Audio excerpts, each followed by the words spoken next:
အားလုံးပဲမင်္ဂလာပါဒီနေ့ဗီဒီယိုလေးမှာတော့ကျွန်တော် YouTube channel ဖွင့်ရအတွက် Gmail account တစ်ခုဘယ်လိုဖွင့်မလဲဆိုတာကိုကျွန်တော်အနည်းငယ်မျှဝေပေးရှင်ပါတယ်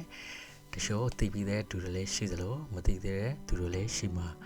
ဖြစ်တဲ့အတွက်ကျွန်တော်ဒီဗီဒီယိုလေးကိုလုပ်ရရှင်းဖြစ်ပါတယ်ကျွန်တော်တို့စာဖွင့်ကစာတုံးကဆိုလို့ရှိရင်လေ YouTube channel တစ်ခုဘယ်လိုဖွင့်မလဲဆိုတာကိုသိခဲ့တာမဟုတ်ပါဘူးဒီလိုပဲလေ့လာရင်းနဲ့သိလာခဲ့တာပါ Okay ခုဆိုလို့ရှိရင်ကျွန်တော်တို့ Gmail account တစ်ခုဖွင့်မှာဆိုတော့ဘယ်ကိုသွားမလဲကျွန်တော်တို့ဘယ်ဖုန်းနဲ့ဖွင့်ကျွန်တော်တို့ setting ကတော့အတူတူပဲဖြစ်ပါတယ်ကျွန်တော်အခုပြမှာကတော့ကျွန်တော်ဒီ Gmail ကနေဖွင့်ပြမှာဖြစ်ပါတယ် Okay အဲ့ဒါဆိုလို့ရှိရင်တော့ကျွန်တော်တို့ Gmail ကိုနှိပ်မယ် Gmail ကိုနှိပ်ပြီးလို့ရှိရင်ဒီညာဘက်တောင်အပေါ်ဆုံးမှာရှိတဲ့လူပုံလေးရှိတယ်အဲ့ဒါကိုနှိပ်လိုက်လို့ရှိရင်ကျွန်တော်တို့ကိုသုံးနေတဲ့ Gmail တွေပေါ်လာပါတယ်အဲ့ဒီနေရာမှာကျွန်တော်တို့အောက်ဆုံးမှာရှိတဲ့ add another account ဆိုတဲ့ဟာကိုကျွန်တော်တို့တစ်ချက်ကလေးလောက်လိုက်ပါအဲ့ဒါပြီးလို့ရှိရင်ဒီနေရာကိုရောက်လာတယ်ဒီမှာ Google ရှိတယ် iCloud ရှိတယ်တခြားဟာတွေလည်းရှိတယ်အခုကျွန်တော်တို့ Gmail ဖွင့်မှာဆိုတော့ Google ကိုကျွန်တော်တို့ကလေးလောက်လိုက်ပါပြီးလို့ရှိရင်ဒီနေရာကိုရောက်လာတယ်ဒါက site အိမ်ဝင်ခိုင်းတာဖြစ်ပါတယ်အခုကျွန်တော်တို့က account တွေဖွင့်မှာဆိုတော့ create account ကိုတစ်ချက်ကလေးလောက်ပါဒီနေရာမှာ for mindset ကိုရွေးပါဘာလို့ဆိုတော့ကိုယ့်အတွက်ဖွင့်မှာဆိုတော့ဒီ for mindset ကိုနှိုက်လိုက်ပါပြီးလို့ရှိရင်ဒီမှာ first name last name ကျွန်တော်တို့ထည့်ပေးပါကိုကြိုက်တဲ့ဟာကိုထည့်လို့ရပါတယ်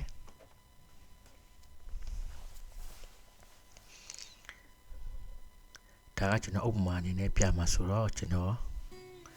ကြိုက်တဲ့ဟာကိုကျွန်တော်ဒီနေရာမှာထည့်လိုက်တယ်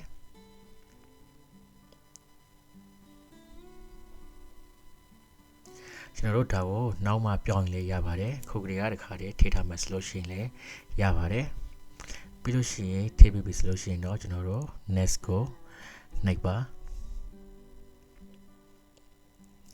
ပြီးလို့ရှိရင်ဒီနေရာမှာကျွန်တော်တို့လာရဲ့ခုနှစ်ကိုထည့်ပေးရပါမယ်ပြီးရင်အောက်မှာကျွန်တော်တို့ gender ရွေးရပါမယ်အမျိုးသားမျိုးသမီးပါဒါကတော့ကိုမှန်ကန်ထည့်လိုက်ရတယ်ကိုကြိုက်တဲ့ဟာကိုထည့်ရင်ဘာမှမဖြစ်ပါဘူး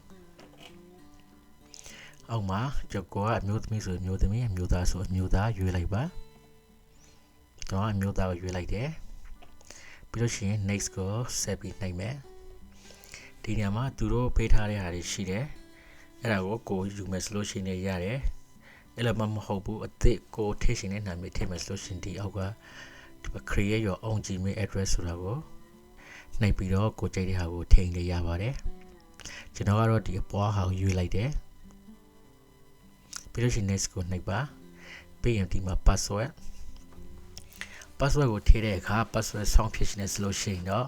အစားလုံးကိုကြည်နေရေးပေးပါပြီးလို့ရှိရင်ကိုကြိုက်တဲ့နာမည်တွေဖြစ်ကိုကြိုက်တာထည့်ပါပြီးနောက်ဆုံးမှာကဏ္ဍပေါင်းထည့်ပါပြီးလို့ရှိရင်ကျွန်တော်တို့ special ကျွန်တော်တို့ sample တွေဖြစ်တဲ့ကျွန်တော်တို့ app တို့ dollar sign တို့တခြားဟာတွေကိုလည်းထည့်လို့ရပါတယ်အဲ့ဒါဆိုလို့ရှိရင်တော့ကျွန်တော်တို့ password ဆောင်းဖြစ်လေကောင်းလေပါပဲ Okay Gmail ကိုထည့်ပါပြီးလို့ရှိရင်ကိုယ့်ရဲ့ password ကိုလည်းကျွန်တော်တို့မှတ်ထားဖို့မေးပါနဲ့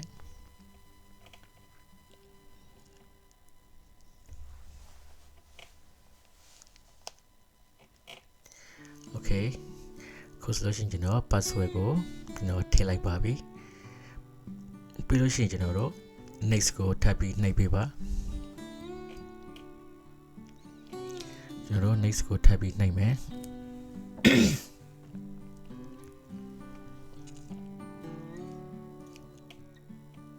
next ကိုထပ်ပြီးနှိပ်ပြီးလို့ရှိရင်ဒီနေရာမှာကျွန်တော်တို့ဖုန်းနံပါတ်ထည့်ဖို့လိုလာပါတယ်သူတို့ကဖုန်းနံပါတ်တောင်းပါတယ်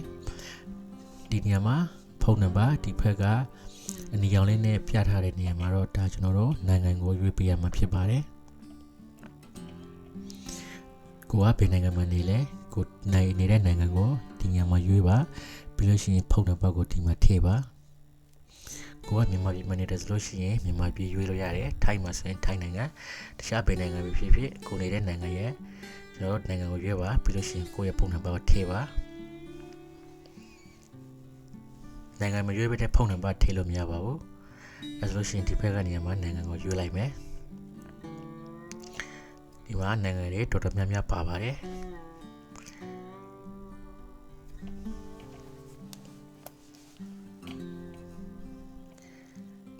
ကိုနေတဲ့နိုင်ငံကိုတွေ့အောင်ရှာပါမြန်မာပြည်ဆိုလို့ရှိရင်တော့ကျွန်တော်တို့အောက်ဆုံးမှာပဲရှိမှာပါ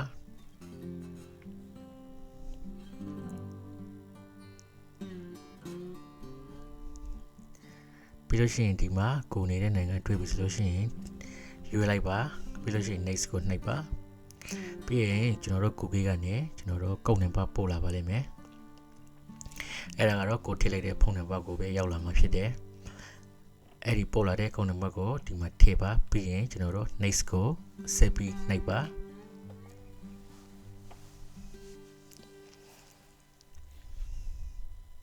ဒီနေရာမှာကျွန်တော်တို့ yes နှိုက်လိုက်ရတယ်ကျွန်တော်တို့ scale ကိုနှိုက်လိုက်ရပါတယ်ခုဆိုလို့ရှိရင်ကျွန်တော်ဒီမှာရလာပါပြီ Gmail တခုဒါဆိုလို့ရှိရင်တော့ Gmail ဖွင့်တာကျွန်တော်တို့ပြီးသွားပါပြီဒီညမှာ agree ကိုနှိပ်ပါ agree ကိုနှိပ်ပြီဆိုလို့ရှိရင်ဒီ Gmail ဖွင့်တာကျွန်တော်တို့ပြီးသွားပါပြီဒါကိုခုနက Gmail မှာကျွန်တော်တို့လာပြီးကြည့်လို့ရပါတယ်ဒီဘက်ဘေးနားလူပုံလေးကိုနှိပ်ပါဒီမှာပါခုဒီမှာကျွန်တော်ဖွင့်လိုက်တဲ့ Gmail က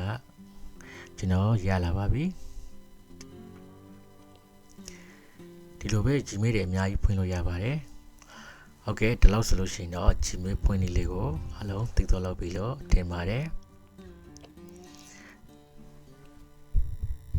ကျွန်တော်ရဲ့ channel လေးကို subscribe လေးနှိပ်ခဲ့ပေးဖို့တောင်းဆိုပါတယ်ခုလိုမျိုးစိတ်ဝင်စားစရာကောင်းတဲ့ဗီဒီယိုတွေကိုဆက်ပြီးကြည့်ရှင်နေဆိုလို့ရှိရင်တော့ဘေးနာက notification လေးကိုနှိပ်ခဲ့ဖို့မမေ့ပါနဲ့ကျွန်တော်တို့နောက်ဗီဒီယိုမှာပြန်ပြီးတွေ့ကြရအောင်ပါ